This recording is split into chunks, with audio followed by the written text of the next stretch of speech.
Welcome to Healthcare du Jour, where we dish up and digest the latest in healthcare. For the next 30 minutes, sit back as we bring you insight, commentary, and discussion on trending topics to the table, all expertly served up by our host and his guests. Healthcare du Jour is brought to you by Carium, the telehealth platform enabling healthcare's digital transformation, helping you care for people within the fabric of their daily lives. Now here's your host, Matt Fisher. Welcome back, and thank you for joining as we dive into the hottest topics in healthcare. I'm your host, Matt Fisher. On the menu today is Alex Lebrun, co-founder and CEO at Nabla. Alex, welcome to the show. Thank you very much, Matt. So, Alex, what I'd like to do before getting into the main part of the conversation is to give my guests more of a chance to provide an introduction in terms of who they are and what they do. So the floor is yours. Sure. So my name is Alex Lebrun. I'm an engineer by background. And I started to work on AI and chatbots 20 years ago, actually, when I was still in engineering school. So I've been fascinated with teaching language to machines forever. And so just out of school, I started a first company called Virtuos doing chatbots for customer service.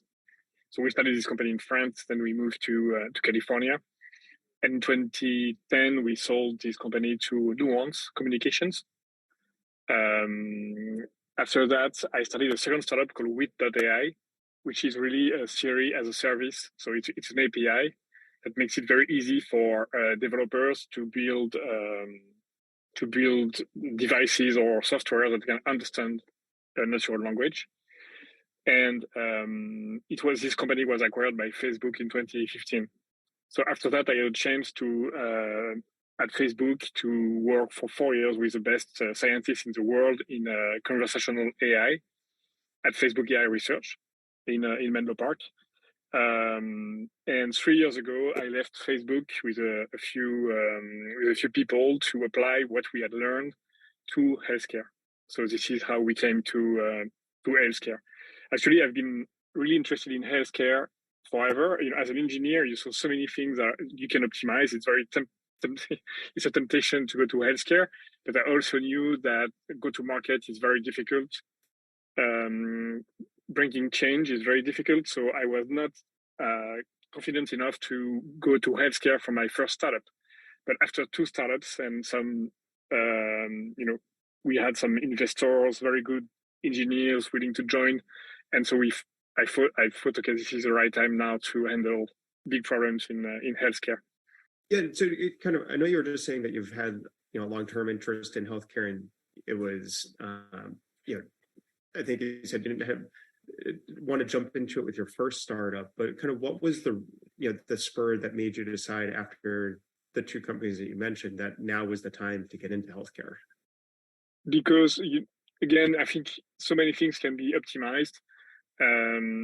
And I started to show demos of what the technology we had at Facebook AI Research to doctors, and they reacted very quickly and said, "Oh my God, I really need this in my day-to-day job. It could be so useful. We are wasting so much time."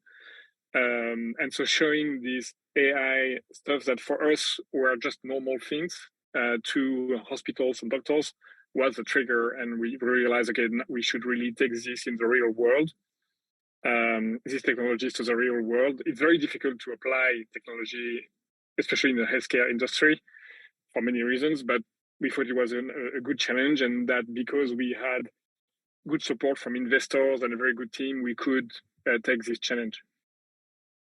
So with the transition into healthcare, kind of what types of technology or what types of solutions have you focused on developing?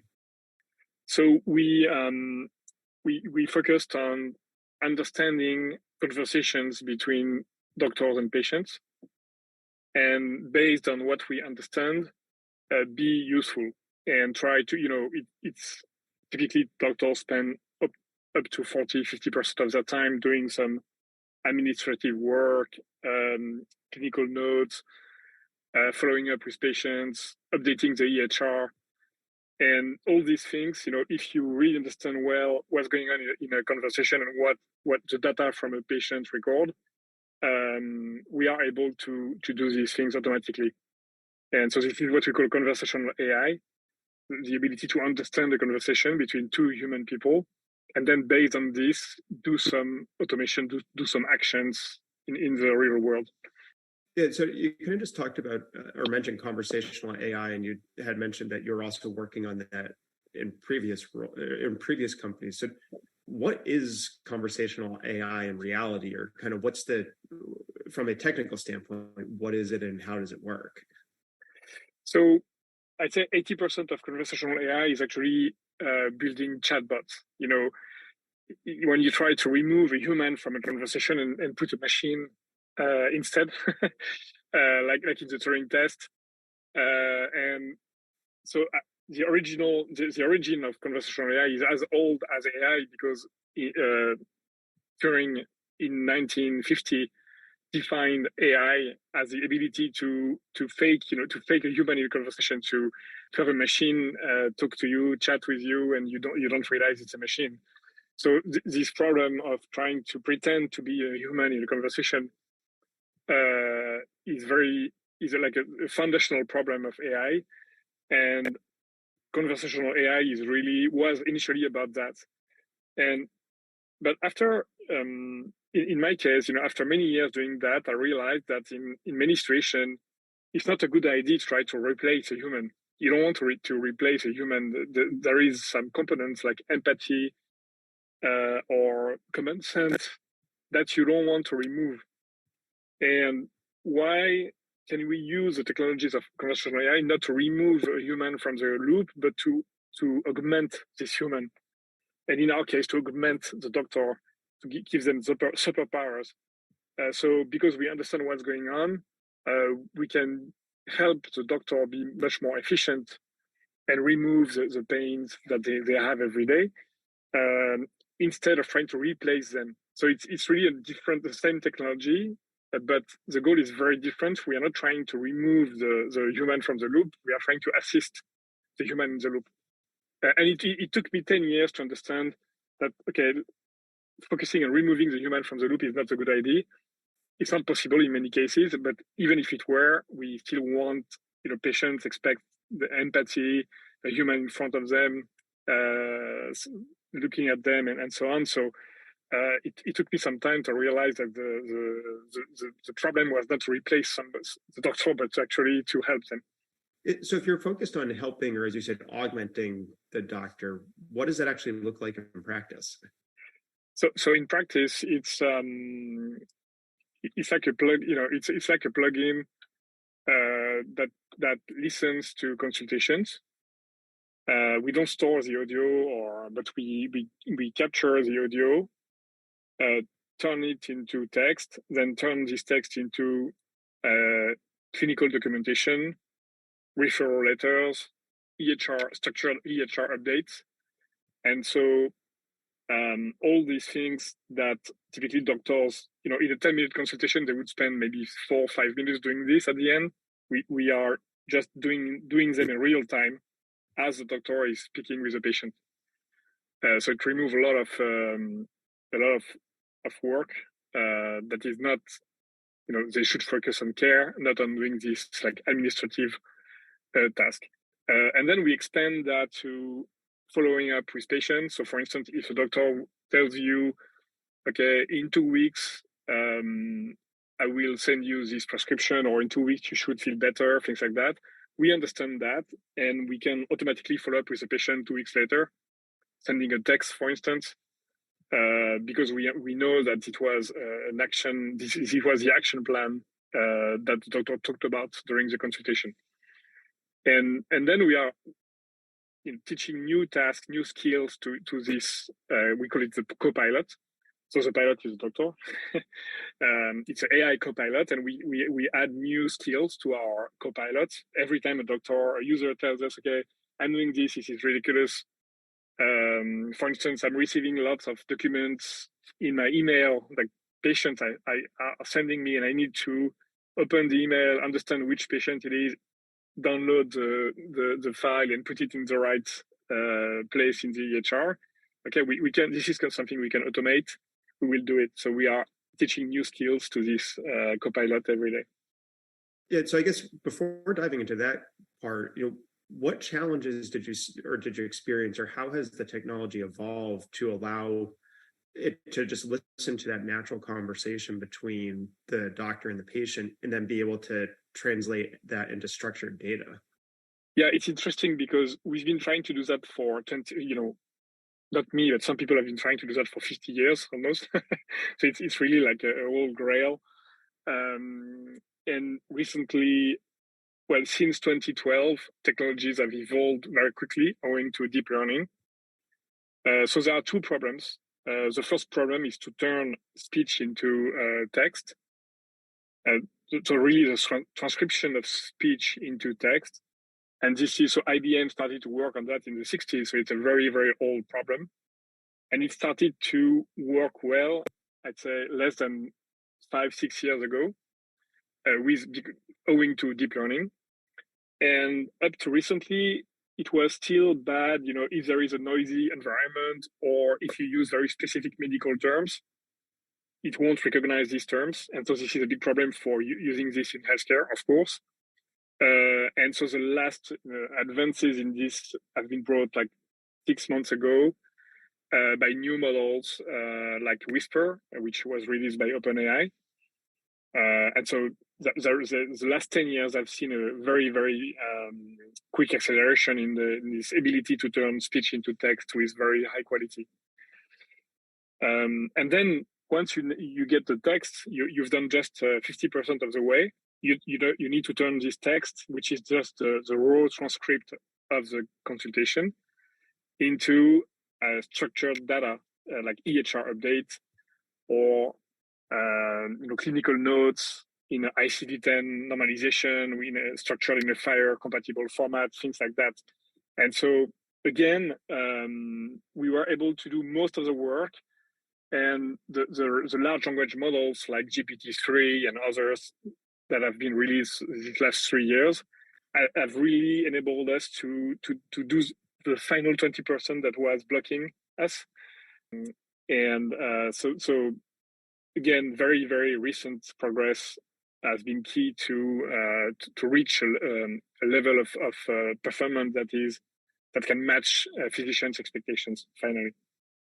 Yeah, no, I think that's a great point, because I mean, it's in a slightly different field, but I remember, I think for me personally, maybe it was about 10 or so years ago, I was at a law firm and we were trying to play around with having speech to text software and then have it structured within the format of a legal document. And I think I gave up after a day or two because I couldn't get it to move around to where we had our templates set up. Yeah. And it sounds like, I think as you were saying, you're probably not surprised by that problem, but within the past couple of years, there's been a lot of advancement that has allowed kind of greater capability to be rolled out. Yeah, so up to like 2 years ago, we were using like things like we call name entity recognition, NER, to extract some segment of text and to understand, okay, there is some structure here. There is an illness, there is a medication, there is a date, so we were extracting part of the text and then normalizing it. And suddenly, like two years ago, we started to change completely the paradigm, the approach, and started to use an approach that is really related to translation. So instead of turning English into French, I'm turning the transcript into like FHIR or ICD-10 pieces of structured data. But really, the same. It's really a translation from unstructured text to structured pieces of data, but with a completely different approach, where you're not trying to extract some spans of text and then finding the structure with the syntax in this span, as we did before, but just relying on a huge model that can translate language X into language Y, and it works really well.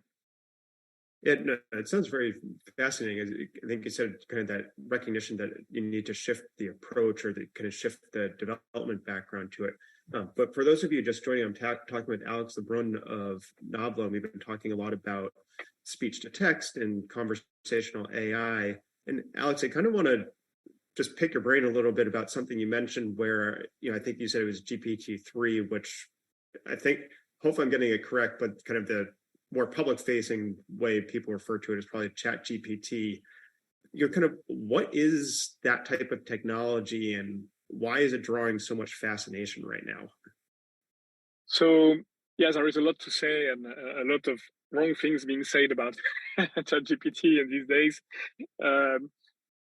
So ChatGPT is built on top of GPT 3.5. It's a layer on top of GPT 3. So GPT 3 is a large language model, what we call LLM.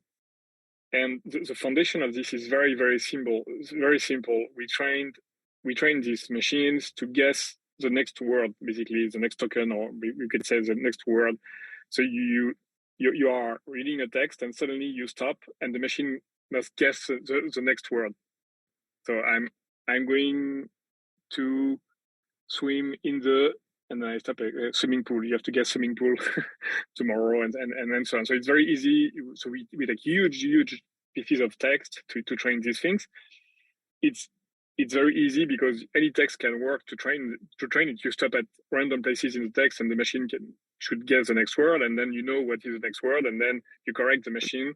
And this is how we train these LLMs.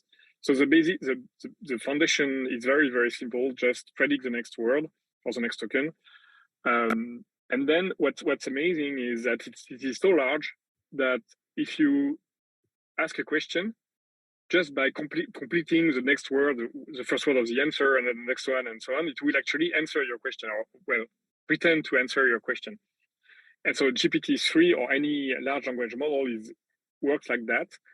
And so it's very simple, but the consequence of this, because it's trained at such a huge scale, can make it answer questions or we say prompt. We prompt them, so you show what you want with a few examples, and then it will continue your prompt and actually do what you want. So it's what is fascinating is that the underlying way it works is super simple, but the ability to do things with that is incredible.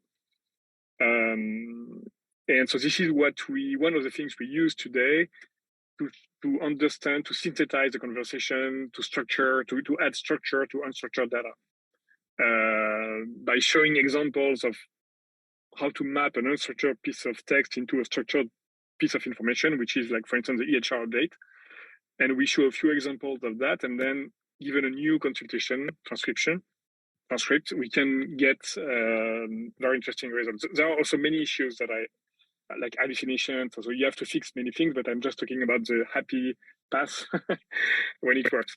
And so this is it. And then ChatGPT is a layer on top of that with what we call reinforcement learning.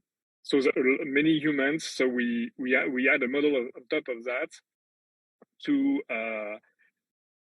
try to tell the model when an answer is good, when it's not good, and what makes a good conversation, a good back and forth Q&A conversation. And so you further train, fine tune your model to get this natural chat interactions. So yeah, this is how it works. And ChatGPT is a bit dangerous because as soon as people see, oh, there is a chatbot, I can say hello, he can answer my question. So I will anthropomorphize this thing. I will think, oh, this is a robot. Let's use it as a doctor. And so the first reaction of everyone, many people, when they see ChatGPT is, okay, let's use this in healthcare. Let's use it as a virtual doctor. And it's a big mistake because it makes mistakes. It just things that be under the hood. It's just completing word by word, as I explained before. And so there is no safeguard, safety net. It's a very bad idea to use it to do a diagnostic, for instance. But many people will try to do that, of course. But still, the large language model technology, as we said, is very powerful and can help us be very useful to physicians and healthcare professionals, but not as pretending you're a doctor. Yeah, no, I mean, I think you're right. It's, because it can produce a very convincing sounding answer that could be completely wrong, but it's kind of, although that to some degree that kind of mimics a danger that you get just from talking. If someone's trying to pretend that they know something, they can come out with an answer that sounds very convincing, but it's, I think kind of going back to some of what you were saying originally about you can't just have an AI or anything like that be the replacement. It has to be an augmentation, because once you start talking with someone, you have that natural, there's kind of natural cues that you can pick up on where you can start to detect that someone is not maybe unintentionally is not correct, but you have those subtle clues you can pick up on that become harder when it's purely a technology based interaction. Absolutely, yeah, absolutely. So LLMs are very, very useful in what we do, but ChatGPT, we are not using ChatGPT, and I think ChatGPT is a demo of things you can build with large language models, but not a good idea to use in healthcare directly. Yeah, so kind of going back to, or not going back, but picking up on what you were saying, that kind of that large language model and those functionalities help inform what you're doing and trying to capture the speech to text and then structure it. How does that process, or how does that feed into it? And then also, I think you had alluded to that there were difficulties of kind of the specialized language of medicine, but also throwing in a further nuance on that of, maybe each physician has slightly different shorthand or slightly different ways of referring to things. So how do you account for those distinctions to avoid, an inaccurate recreation of the conversation? Yeah, so that's another like superpower brought by large language models, is that what we call few shot learnings, meaning that a few examples, like 10 or 50 examples of what you want, is typically enough to fine tune the system to your need. And so we quickly understood when we started to work in healthcare that every physician has a different way to write their notes and expect different things. And but the good news is that we can adapt to every user quite very, very quickly. We don't need to do like a multi-million-dollar project with consultant for every every deployment to train, to specify what the templates and like we used to do. It can, even as a per physician or per healthcare professional level, is very easy, not easy, but it's possible to adapt. And so typically we ask our users to upload a few examples of their clinical notes, the ways they wanted them to be structured. And that's enough for us to then follow this template. And then there is a feedback loop, so you can ask the healthcare professionals to rate every generation and say this one is good, this one is bad, and we will use it, every night. We will fine tune the system on a per user basis again, and it will adapt exactly like a medical assistant or a scribe would do. Getting feedback from the physician and adapting. So this is one more superpower of these LLMs, to be able to learn from a few shots. Yeah, it was funny that you said it's similar to working with a scribe, because as you were describing that I was actually going to comment that's exactly how I've heard the initial training of a scribe goes. But it also sounds like the LLM system adapts a lot more, or hopefully is adapting more quickly, and it's the iterative process goes probably within a couple of notes, or most a day or two, as opposed to potentially weeks of getting comfortable working together. And then in an ideal world, everybody would use Fire Notes, ICD-10 normalization, but it's not the case yet, and we have to leave. So one thing we learned as engineers coming to healthcare 3 years ago, we quickly learned again that things are not normalized, processes are different everywhere, systems are very old, it's impossible to change the EHR. And so we quickly learned, okay, we need to accept that the workflow is what it is. How can we plug our superpowers into this existing workflow? We cannot just rewrite everything. So I think every healthcare startup makes this mistake to decide to make an EHR, their own EHR first. We've been there too. And then we understood, okay, we need to plug into the existing workflows. This is what we do.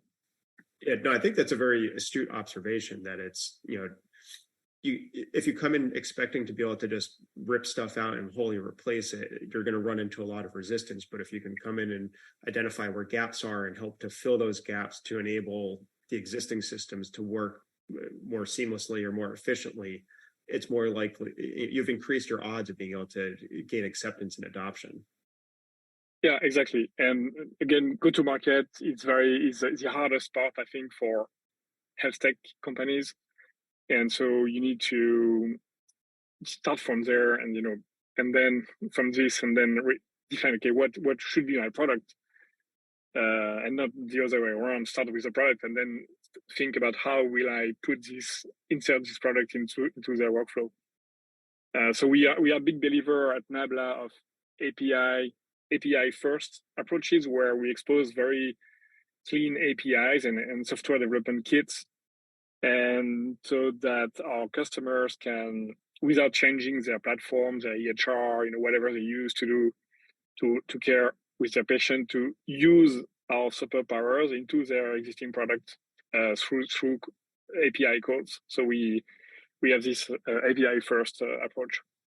Yeah, no, I think I agree with that type of an approach, and it's kind of greasing the skids to make it easier. But Alex, believe it or not, we're already out of time. So I want to pose one final question, which is, what has you most excited about the future direction of healthcare? So I'm very excited about moving away from the old curative, punctual, synchronized healthcare, where we have one consultation for 10 minutes and then you don't see the doctor for 6 months. I think we should move to a more proactive and continuous asynchronous kind of care, mixing healthcare professionals, but also devices and predictions brought by machine learning, personalization. And I think we finally have all the pieces to bring this kind of care. It should be kind of value-based care, not fee for service to work. And I think it took many years to bring all the pieces, but we are close to be able to deliver this kind of care, and I'm very excited by that. Yeah, no, I definitely agree. And I think it's a lot to look forward to.